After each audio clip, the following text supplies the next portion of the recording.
qualquer maneira. Tá? Eu quero mostrar para vocês agora uma coisinha que eu preparei. Tá, aqui. Eu acho... Bom, eu vou abrir assim. Vocês estão vendo essa figura? Sim. Tá.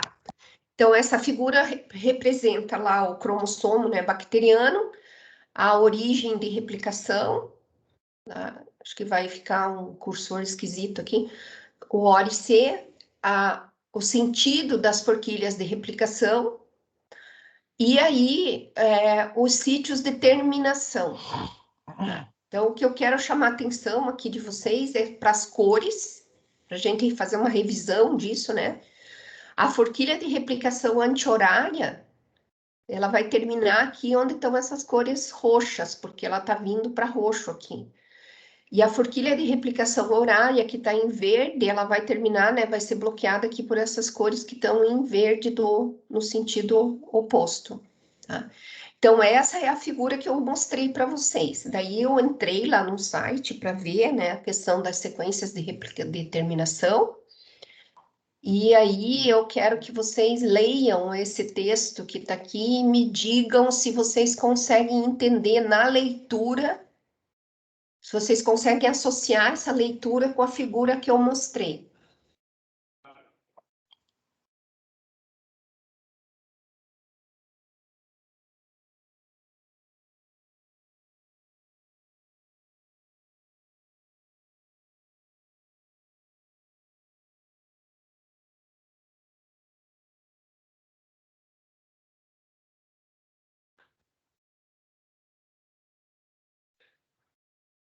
E daí vocês fiquem à vontade já para alguém, né, dizer o que entendeu.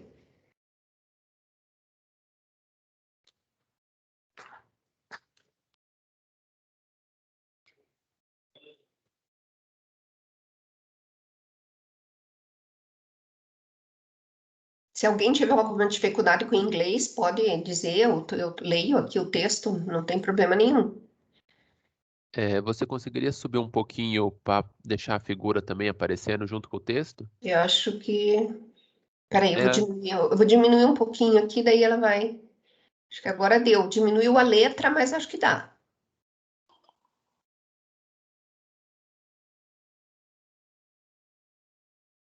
O clockwise é o sentido horário, né? E o counterclockwise é o sentido anti-horário.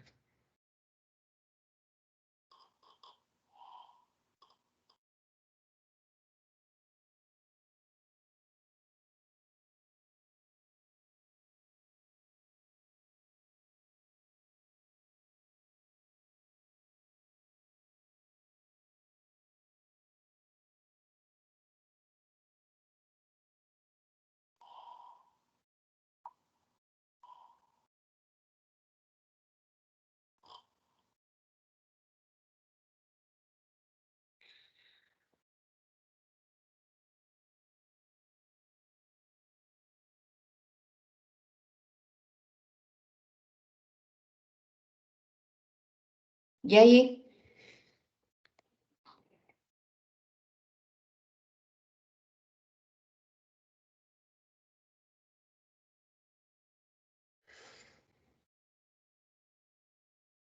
Professora, o que seria esse manner da orientação dependente? De maneira... orientação dependente. Uhum. O replissomo é inibido nos sítios ter de maneira orientação dependente. Então, o replissomo, o que é? É o sistema de replicação que está acontecendo, né? Na forquilha de replicação verde e na forquilha de replicação lilás. Esse ter é o sítio específico, né? O ter sites. São os sítios específicos aqui que eu já vou mostrar para vocês as sequências que existem aí.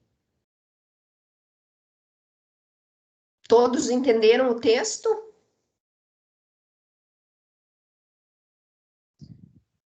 consegui entender mais ou menos. Ele fala que ele está bloqueando, né? Tem uns sítios que está bloqueando algumas replicações, umas forquilhas de replicação, e está falando da orientação, do sentido horário e anti-horário, não é isso? Isso mesmo. Ó, o replissoma é inibido nos sítios TER, que são esses sítios que estão dispostos aqui, numa maneira orientação dependente. TUS, que é a proteína, né? É uma proteína que se liga específico no sítio TER, então ela reconhece esse sítio TER, tá? E a DNA contra-helicase, ela é uma DNA contra-helicase. Por quê? Porque ela arrasta a DNA B-helicase, né, nos sítios TER, bloqueando esses sítios. Então, ela bloqueia o desenvolvimento da forquilha. Tá? Os sítios TER estão orientados na direção que bloqueia as forquilhas, os replissomos que estão chegando, né, as forquilhas, numa maneira de que esses sítios aqui, os clockwise são esses, os verdinhos, bloqueiam os clockwise são os que estão para cá, eles bloqueiam essa sequência, enquanto que os outros bloqueiam a sequência oposta, tá? Então, com isso, o que eu queria é que vocês percebessem que o que está aqui colorido na figura está escrito nesse texto que está aqui embaixo. Tá? Tem alguma informação da proteína TUS, mas eu até falei da proteína TUS para vocês lá na replicação, né? E aqui mais abaixo eu trouxe as sequências desses sítios TER, porque diz que a proteína TUS reconhece esses sítios TER, tá? Então, lá no genoma, é possível você encontrar as sequências TER. E aqui, né, nesse site, né, que eu trouxe, existe, né, quem é a sequência ter H, ter D, ter A, ter C, ter A, qual é o gene que está relacionado com essa sequência, e qual é a sequência de DNA, e qual a orientação que eles têm, e qual a posição que eles estão no genoma. Tá? Então, sempre que vocês ouvirem falar que existe algum, por exemplo, sítio de ligação, é uma sequência. Uma sequência de terminação é uma sequência. O sítio de ligação do ribossomo é uma sequência. Então, o que vocês têm que prestar atenção é qual é a sequência, porque é com essa informação que a bioinformática trabalha. Tá? A bioquímica associa a estrutura proteína se ligando nessa sequência, né? E pode pensar em termos até tridimensionais, mas a bioinformática normalmente fica mais com as sequências lineares. Claro que existem linhas da bioinformática que estudam as estruturas secundárias que podem ser formadas por essas sequências. Isso também é possível de investigação. Tá? Mas o meu objetivo é vocês sempre pensarem, né? Ele está falando aqui que são sequências. Se são sequências, eu vou lá investigar que sequências são essas. E já existem bibliotecas, né, contendo essas sequências. Isso que é bem interessante. Acho que aqui tem mais algumas. Vejam que todas elas, já têm a sequência e qual o sentido de orientação em que elas são posicionadas. Isso significa que ele tem dupla fita, né? Que o DNA está dupla fita. É importante lembrar disso. Tudo bem em relação a isso? Vocês conseguem já fazer essa associação quando a gente fala? Creio que sim, professora. Professora, até que tem uma dúvida. A minha área é mais como eu vou estudar mais a computação afetiva, e principalmente as ferramentas, e eu venho estudando também as moléculas das emoções. E eu lembro da aula quando as emoções elas podem atuar como, né, ali sinais externos que podem ativar, né, ali algumas reações. Existem também, será, já, eu ainda não especifiquei, mas existem também códigos já específicos que podem ajudar a identificar de que forma ela atua como esses sinais na ativação dos genes? A primeira coisa que precisa saber é quem são essas moléculas, tá? Para saber em que nível é que elas estão atuando, porque você tem os 3 níveis, né? Uhum. Você tem o nível da replicação, Sim, sim. você tem o nível da transcrição, que possivelmente seria, né, da minha experiência, eu procuraria aí alguma coisa, Tá. e o nível da tradução, tá? E até o nível pós-traducional, porque de repente essa sinalização que você fala, ela pode estar atingindo a proteína, ou Sim, ela sim. pode estar atingindo o processo da tradução, ou ela pode estar atingindo o processo da transcrição. Se atingir, por exemplo, o processo da transcrição, aí seria uma molécula sinalizadora que ela teria um sítio de ligação, né, uma possibilidade, um sítio de ligação lá no DNA. Então, aí teria que ver que molécula que é, né? Porque lembra lá do caso dos ribosuítes? Os ribosuítes são moléculas que são estruturas de RNA que ligam moléculas sinalizadoras. E as moléculas sinalizadoras daí controlam se haverá transcrição ou não haverá transcrição. Desculpem, tradução, porque eu já estou no nível da tradução. Porque eu já tenho o RNA formado e ele forma aquela estrutura tridimensional, aquela estrutura secundária. Naquela estrutura secundária liga uma molécula sinalizadora e essa molécula sinalizadora tem um efeito no evento seguinte, que seria o evento da tradução. Então, primeiro precisa entender quem são essas moléculas sinalizadoras. Se elas são moléculas, se elas são proteínas, por exemplo, que poderia ser, ou se ela é um hormônio, ou se ela é um metal, ou A maioria acho que é até uma vitamina, pode ser até uma vitamina, um derivado de vitamina. Porque eu vi alguns estudos da atuação e aí, por isso a minha afirmação das proteínas, que elas atuam lá na membrana e aí vão, né, interagir lá no núcleo depois da célula. Primeiro atuando na membrana. Porque elas têm que passar a membrana da célula, aí que tá. A molécula sinalizadora precisa passar por lá e depois ela vai. Passar por lá, tá? Por exemplo, a insulina é uma molécula sinalizadora, mas ela não entra na célula, tá? Sim. Ela liga na membrana e ela dispara uma mensagem interna. E aí, internamente, existe a molécula que a gente chama de molécula mensageira. Essa molécula mensageira chega até o núcleo da célula. Entendi. Tá? Eu vou verificar melhor esse processo. Então, você precisa dar uma olhada nisso. Que tipo de sinalizador, porque daí vai ter o sinalizador que vai entrar, mas vai ter o sinalizador que não vai entrar, só que ele vai trazer. É tipo o porteiro que bate na porta e te entrega uma carta. Ele não passa para dentro da tua casa. Ele entrega a mensagem ali na porta e depois, quando você abre a carta, que você recebe a mensagem. Tá? Então, você tem que ver que processo é o que você está falando.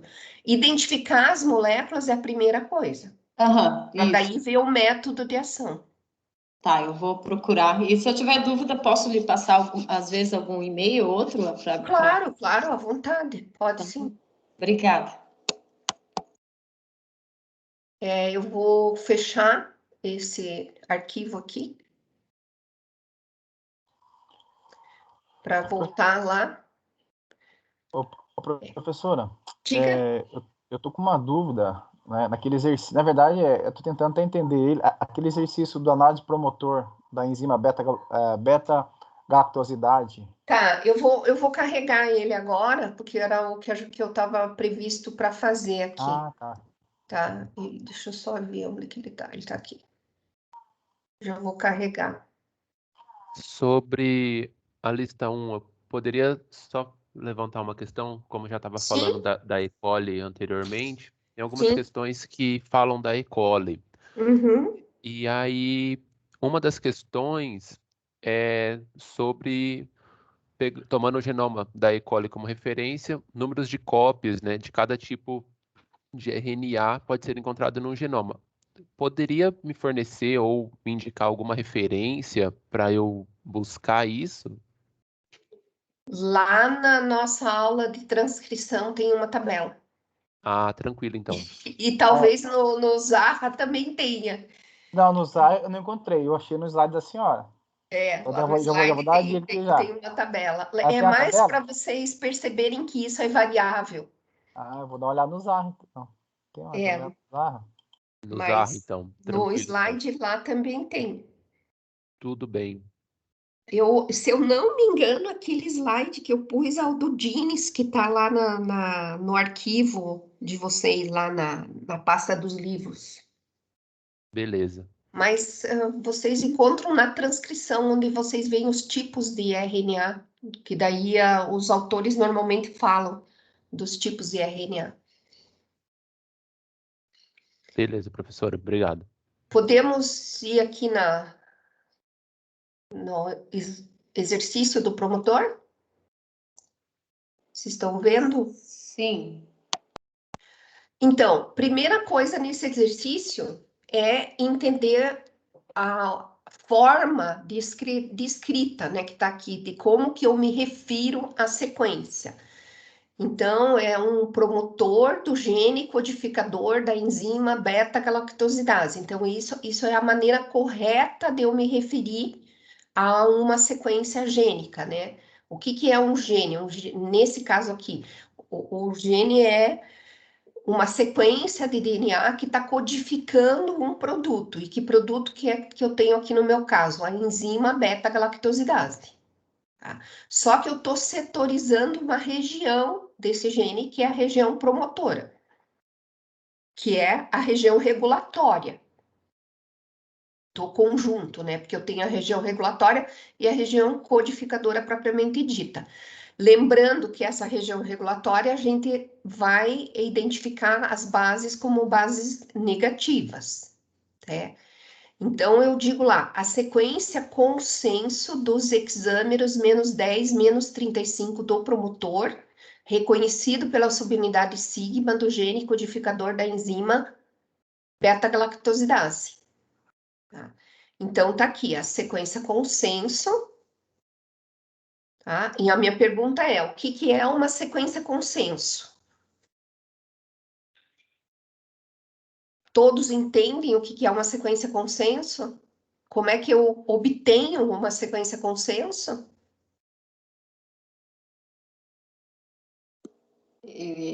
Eu acho que eu sei, mas como obtém? Da própria natureza, né? A gente já se identificou quais são aquelas sequências que são padrão, por assim dizer, não é? Sim.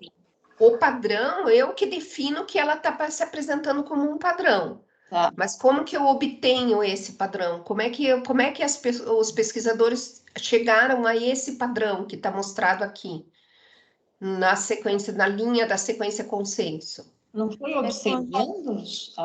Foi observando, mas daí eles observaram e fizeram o quê? Fizeram uma... Professor, é quando aparece muitas vezes a mesma repetição, não é? Das Isso, bases. mas aparece muitas vezes onde? O que eu tenho que fazer para obter uma sequência consenso? Essa eu não sei, não consegui identificar. Não está relacionado com alinhamento das sequências? O que eu tenho que fazer? Não tenho que comparar? Sim, Analisar? Porque o que vocês disseram assim, quando ela aparece várias vezes, mas como é que eu sei que ela está aparecendo várias vezes? Eu não tenho que fazer comparações? Alinhamento. Sim, eu tenho que pegar várias sequências, alinhar essas várias sequências e comparar. Comparar e ver, ó, nesse ponto aqui tá tendo o quê? Tá aparecendo a mesma sequência. Então, por isso que eu estou dizendo que eu tenho uma sequência consenso. Aqui, vejam que na segunda linha, acho que eu vou aumentar um pouquinho aqui a figura. Na segunda linha, eu tenho o promotor que é dito promotor selvagem. Quer dizer, esse aqui é o promotor LAC, tá? Para essa enzima beta-galactosidase. Então, lá no organismo que eu tenho, que eu chamo de organismo original, ou organismo selvagem, eu tenho essa sequência que está na segunda linha. Então, eu comparo essa sequência com a sequência consenso que está na literatura. Como é que apareceu essa sequência consenso na literatura? Os pesquisadores pegaram várias sequências promotoras, alinharam essas várias sequências promotoras, puseram uma embaixo da outra, né? E compararam essas duas regiões. E daí chegaram à conclusão, ó, a primeira base é T, a segunda base é T, a terceira base é G, a quarta é A, a quinta é C e a sexta é A. Por isso que eu chamo de hexâmero, porque são 6. Se fossem 5, seria pentâmero. Se fosse 3, seria trímero. Tá? Então, aqui eu tenho 6 e na região -10 eu também tenho 6. Então, eu tenho 2 hexâmeros, 2 sequências com 6 bases cada uma. E aqui está o selvagem. Você veja que o selvagem é muito parecido com o consenso. Ele varia em uma base só do consenso, aqui na região -35. E o selvagem, aqui na região -10, tá? Ele tem as 3 bases aqui, o TAT, conservados, 2 bases variadas e uma base conservada também aqui, na pontinha aqui. Tá? Então, ele tem... de 6 bases, ele tem 4 iguais na região -10 e na região -35, de 6 bases, ele tem 5 bases iguais, quer dizer, ele está muito perto do consenso. Tudo bem em relação a isso? Professora, só uma dúvida. O -10 e o -35, ele parte do códon de ligação, né? À esquerda. Não, ele parte da base +1, que é a base de transcrição, do início da transcrição. Transcrição, tá? Eu estou confundindo uma coisa com a outra aqui. É que a gente pode informar tudo junto, tá? Mas a região promotora e a base de início de transcrição está envolvido com o evento transcrição. O sítio de ligação do ribossomo e o códon ATG estão envolvidos com o evento tradução. Certo. Eu confundi aqui.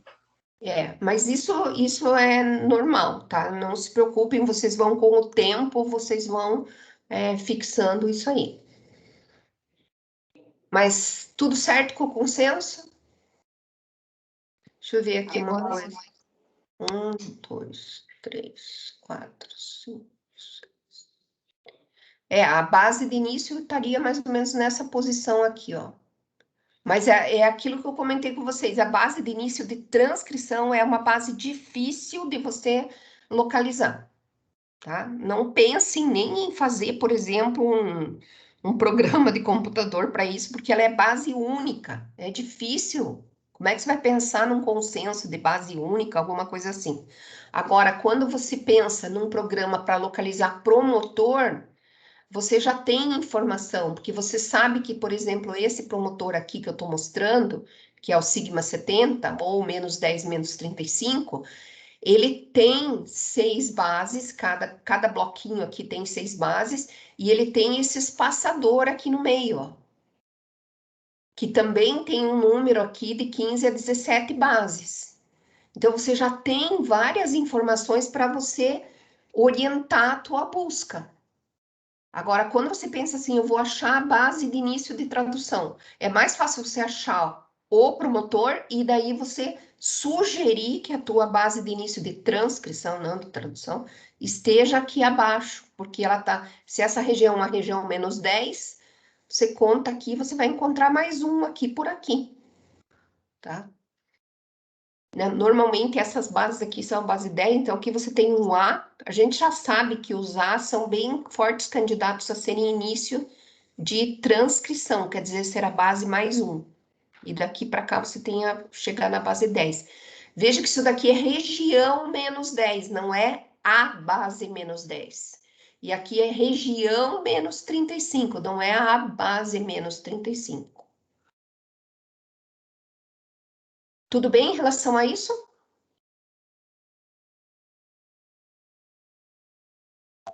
Sim. Então, aí tá aqui o probleminha, né? Foram obtidos 4 mutantes das sequências desses hexâmeros. E a atividade do produto final foi determinada e está no gráfico. Então, vamos olhar os mutantes. Ops. Aqui, então, mutante 1, 2, 3 e 4. O que que aconteceu? O mutante 4 tem uma modificação aqui na região menos 35. Então, o que que fez? Aproximou do consenso, ó, se tornou mais próximo que o consenso. Mas também teve um problema aqui no espaçador, ó. O que que aconteceu aqui? Tinha uma base aqui no espaçador e essa base sumiu. Perdeu essa base aqui no espaçador. E aqui na região menos 10, tornou a região menos 10 muito igualzinha ao consenso. As duas bases que eram bases diferentes aqui, agora são bases iguais ao consenso. O que que aconteceu no mutante 1? O mutante 1 só teve um problema aqui no espaçador, que perdeu uma base aqui no espaçador, quer dizer, o espaçador diminuiu de tamanho. Mutante 2, o que que aconteceu no mutante 2? Tornou a região menos 10 bem igual ao consenso, que mudou, né? Colocou as bases A igualzinha, tirou o G e o T aqui e trocou por 2 As. No mutante 3, teve aquela situação lá do espaçador, que diminuiu de tamanho no espaçador, mas deixou a região menos 10 igualzinha à região do consenso, e não mexeu na região menos 35. Então, vejam aqui, ó, o mutante 4 mexeu na região menos 35, que deixou igual ao consenso, mexeu na região menos 10, que deixou igual ao consenso, mas diminuiu uma base no espaçador. E aí, eles foram testar esses mutantes. Agora, vou ter que diminuir aqui um pouco. Foram testar os mutantes. Primeiro, pegaram o tipo selvagem, que é aquele primeiro lá, e mediram a atividade do tipo selvagem, quer dizer, essa proteína, qual que é a atividade dela? A proteína estava lá, uma atividade um pouquinho maior que 100, tá? Aqui, eles não fizeram, não usaram o promotor, então isso é aquele negativo que a gente faz no experimento, né? A gente faz um experimento que a gente não põe o promotor para ver se alguma coisa lá que está no nosso sistema reacional eventualmente está dando um falso positivo. Então, aqui não está dando falso positivo. Esse valor aqui do selvagem é o valor mesmo dele. E aí comparou com a atividade dos mutantes. Então, a primeira pergunta que eu faço para vocês é: as mutações favoreceram a atividade ou desfavoreceram a atividade quando eu comparo com o selvagem? Porque ele é o meu controle aqui para comparação.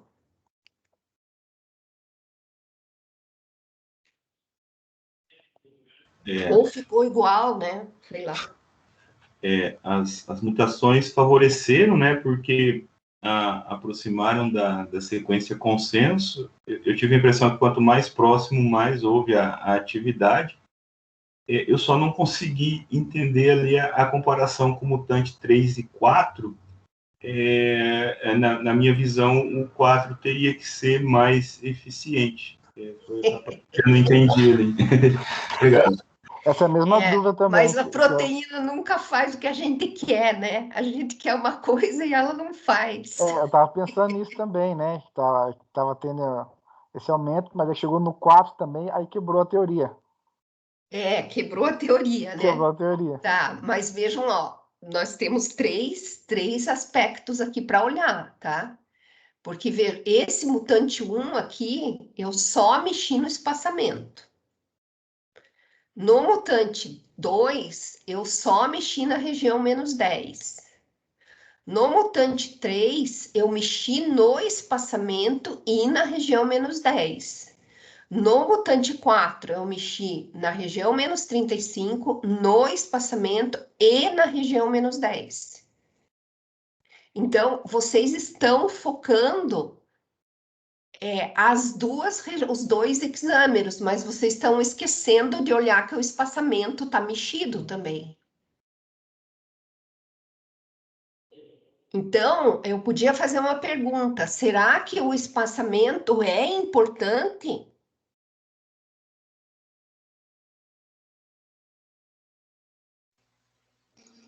Ou eu só preciso...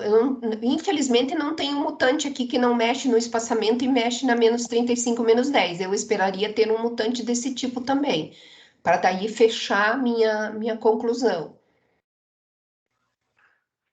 Porque a gente não dá muita bola para o espaçamento, né? A gente fica dando bola aqui para a região -35, -10, porque tem consenso. No espaçamento não tem consenso. Embora aqui tá, claro, a gente está vendo o mesmo promotor aqui, lógico que as sequências são as mesmas.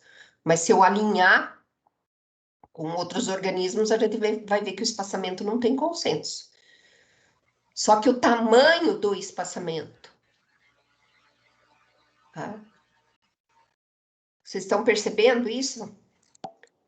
Professora, o símbolo ali, o símbolo, ele representa uma base ou pode ter havido deleção de mais que uma base nessa notação? Não, aqui no espaçamento é base única aqui, ó, porque é o C que caiu fora. Uhum. Ou ele está presente ou ele está ausente, é uma base só.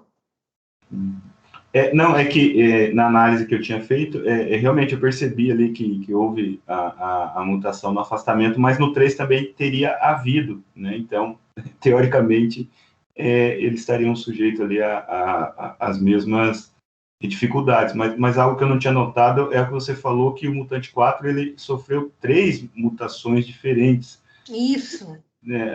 E os outros, no máximo, 2, né? Então, isso, no geral, também é significativo, né? Então, pensando naquilo, né, que vocês disseram lá, eu esperava que fosse o que desse melhor, porque ele estava mais próximo do consenso. Então, faltou um mutante para mim aqui. Faltou um mutante que fosse o mutante 4 com o C aqui, sem mexer no espaçamento. Esse mutante teria que ser o mutante 5. Talvez esse mutante 5 teria aquela melhor atividade que vocês disseram que estavam esperando. Então, a atividade, ela vai, na verdade, o resultado aí das atividades vai decorrer muito mais da interferência sobre o espaçamento do que no alinhamento ali das regiões?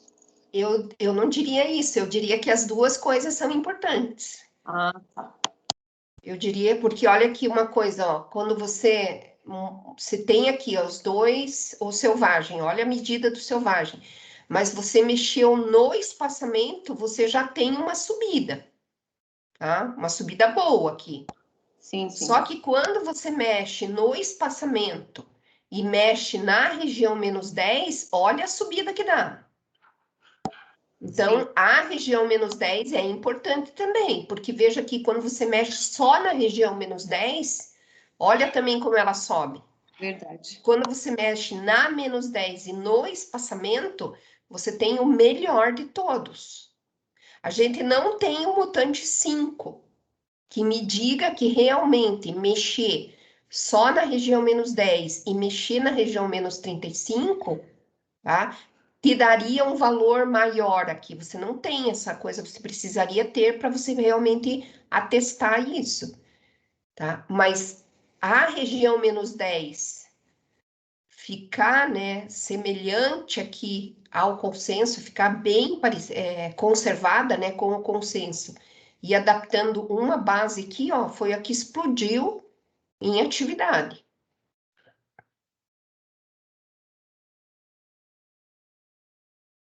Então, eu convenci vocês ali que a gente não devia dizer que eu esperaria coisa melhor, que é o que a gente tem que ver que está sendo como resultado mesmo e interpretar o resultado. Sim, sim. Eu não tinha me detido a isso.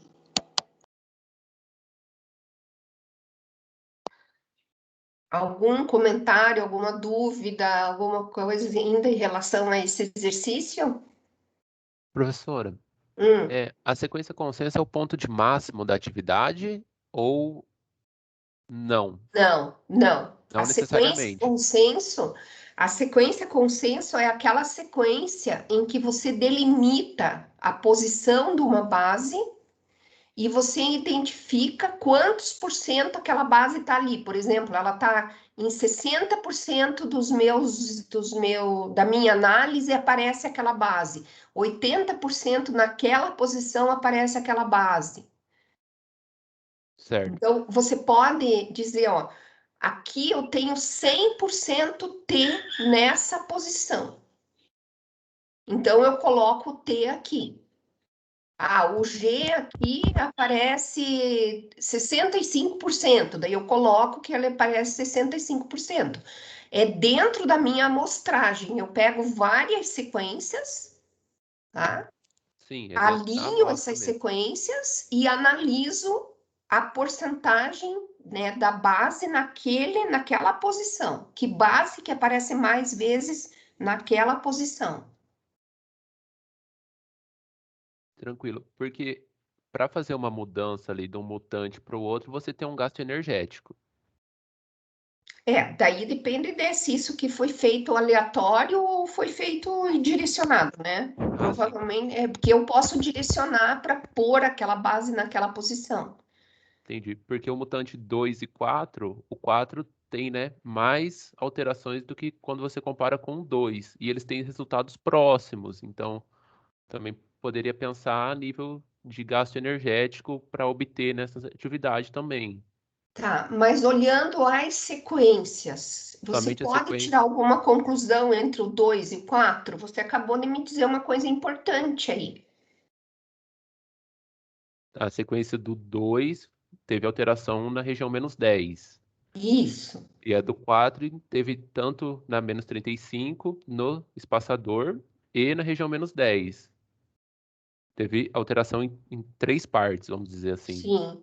Mas se você fosse olhar, se você fosse dar um peso, assim, as mutações o efeito das mutações em menos 10 é igual ao efeito das mutações em menos 35? Não, não. Uma alteração na região menos 10 teve um aumento, vamos dizer assim, expressivo na atividade da beta-galosidade.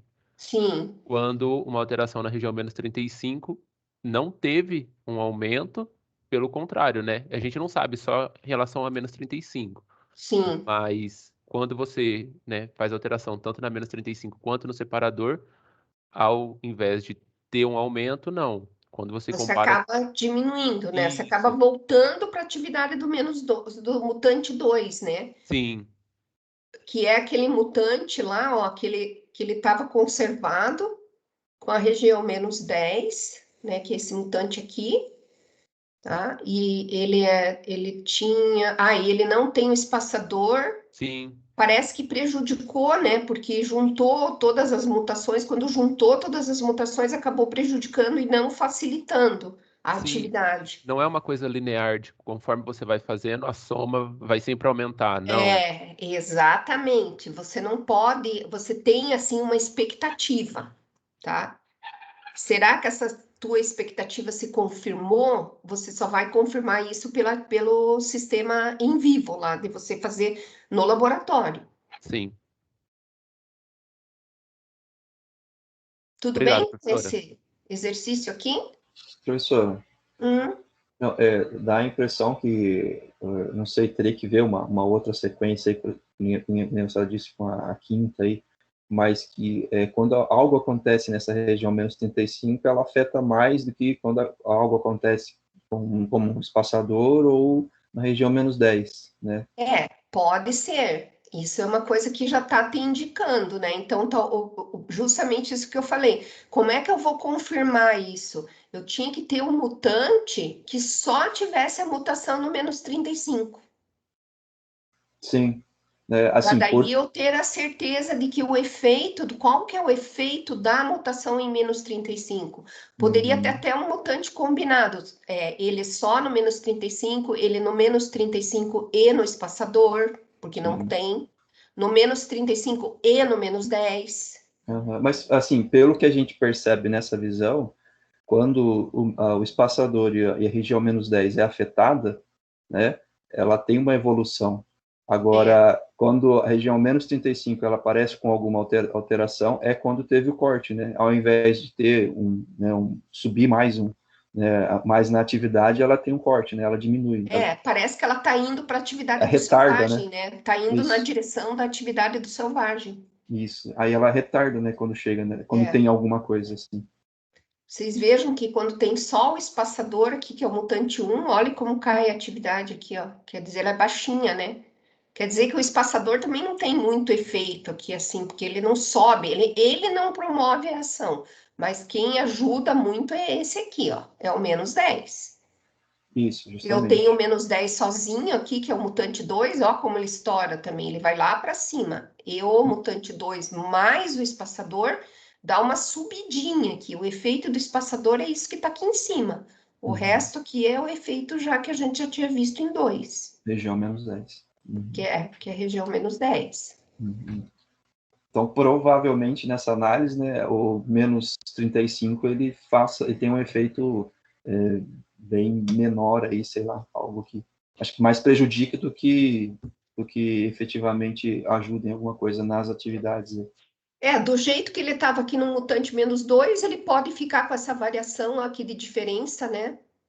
Esse T aqui, que é diferente do consenso, na verdade é mais adequado do que o G, que é o do consenso. Isso, exatamente. O T tá aí e tá prejudicando Tava indo bem, menos do que o G, que era o G do consenso. Exatamente. Tudo bem em relação a isso? O outro é a lua de Júpiter, né? Deixa eu fechar aqui, procurar.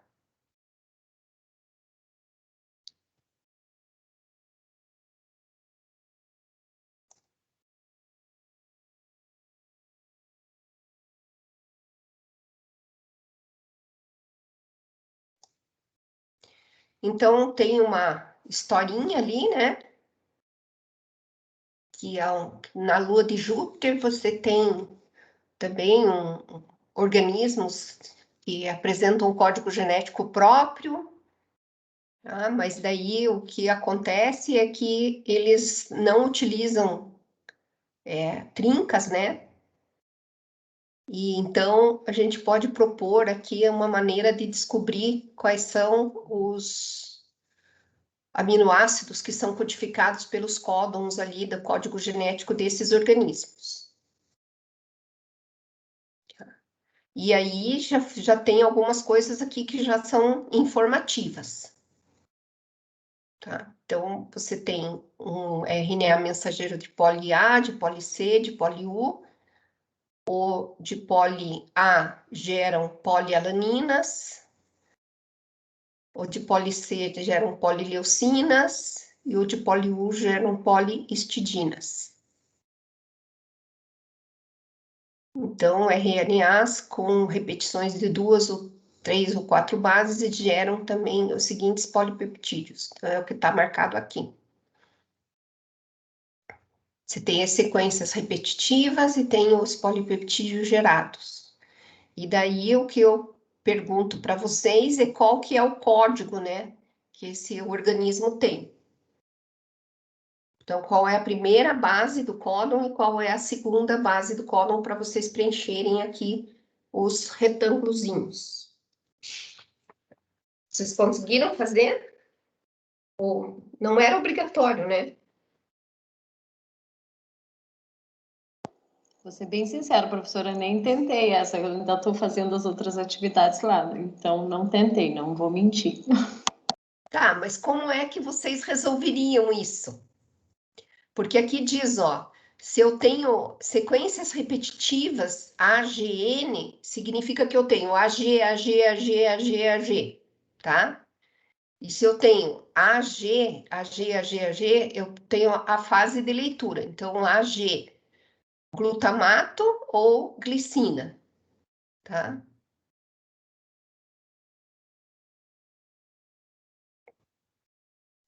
Então, se eu tiver o códon AA, quem que vai ser o aminoácido que vai entrar aqui? Porque é isso que eu quero saber, ó. Quem AA codifica qual aminoácido? GAA codifica qual aminoácido? CA codifica qual aminoácido?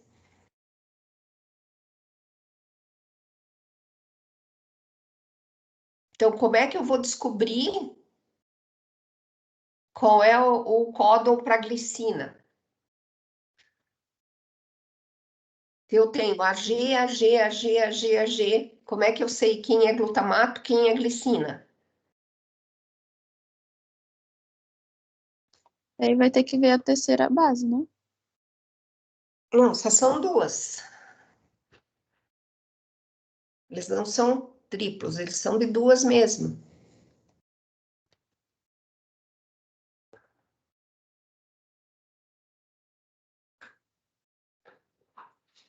Se eu disser que AG é glutamato, se eu começar em G, A, G, A, G, A, G, A, eu não vou ter glicina? Isso não é fase de leitura? Sim. Vocês estão me acompanhando?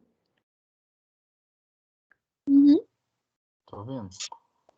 Então, se eu tenho AC, AC, AC, e eu vou ter triptofano, qual que vai ser o códon para prolina, que é o próximo aqui? CA. CA, CA, CA vai ser o códon para prolina. Então, eu já posso colocar aqui, ó. AG é o códon para glutamato. Então, eu vou escrever glutamato aqui. O GA é o códon para glicina. Vou escrever glicina aqui. O AC, eu vou dizer que é o códon do triptofano.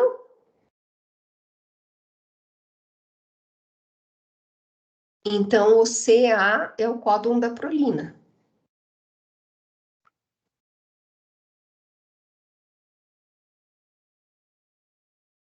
Entenderam como é que é para fazer? Agora sim. Sim. Entendemos. E aí, com os que vêm abaixo, vocês acabam confirmando essas informações.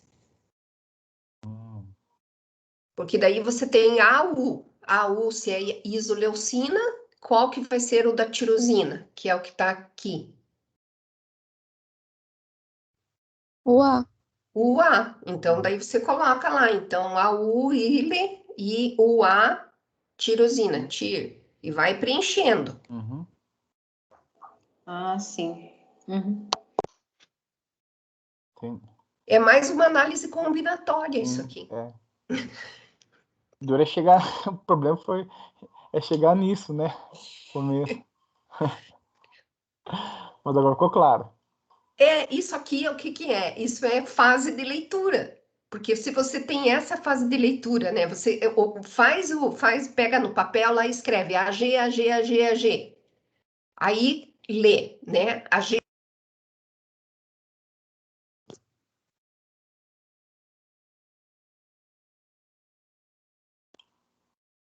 Ficou mudo, professora? Pela internet? Parece. Ficou mudo, agora voltou. Captaram, então, o jeito de fazer, pessoal? Sim. Sim, professor. Vou Sim, deixar para vocês fazerem, então, Sim. tá bom. tá? Daí, se vocês quiserem me mandar, podem me mandar, a gente corrige daí. Tá. Tá, eu acho que essa é a nossa última aula, né? Sim, é. Mais alguma pergunta? Mais alguma curiosidade?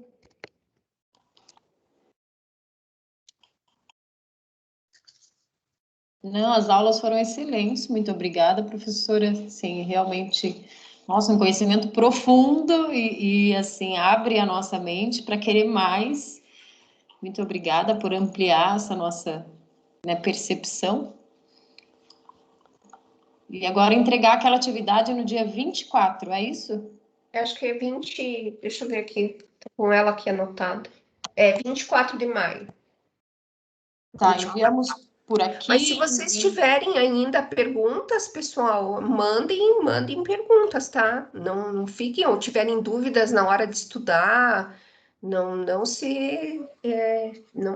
percam o contato. Ah, não, pode deixar, professora. A gente vai ter bastante dúvida. Vamos Usem começar. o e-mail, usem o WhatsApp. A equipe, assim, eu não fico muito ativa com a equipe da biologia molecular, mas vocês têm os meus 2 e-mails, né? Porque eu mandei mensagem para vocês tanto pelo Gmail quanto pelo FPR. Então, e um dia, claro, a gente vai se encontrar, né? Lá na bioinformática, em algum lugar a gente vai se encontrar. Verdade. Quando essa pandemia permitir, daí a gente faz uma festa. Exato. A bioinformática. Eu estava lendo, o pessoal dos Estados Unidos já estão começando a usar, os que vacinaram, né? Ficando sem máscara já. Né?